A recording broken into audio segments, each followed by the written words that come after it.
Stove వెలిగించుకొని pan అయితే పెట్టేసాను. ప్యాన్ బాగా హీట్ అవ్వాలి ఫ్రెండ్స్, అప్పుడే బాగా వస్తుంది. కొద్దిగా నేను ఆయిల్ వేసాను. ఇప్పుడైతే మనం దోశలు వేసేసుకుందాము.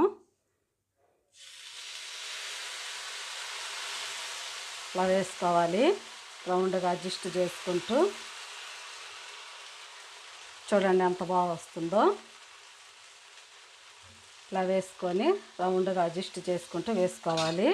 ఇప్పుడు ఆయిల్ వేసుకుందాము. పైనే మంచి కలర్ వచ్చే వరకు కాలనివ్వాలి. ఈ పైన పచ్చిదనం ఉంది కదా, అదంతా పోయి కింద మనకి బ్రౌన్ కలర్ రావాలి. అప్పటి వరకు కాలనిద్దాము. ఇప్పుడైతే తీస్తే రాదు, బాగా కాలనిద్దాం. ఇప్పుడైతే బాగా కాలింది, తిప్పేసుకోవచ్చు. చూడండి పైనుండి పచ్చిదనం అంతా పోయింది కదా. ఇప్పుడు నెమ్మదిగా తిప్పుకోవాలి.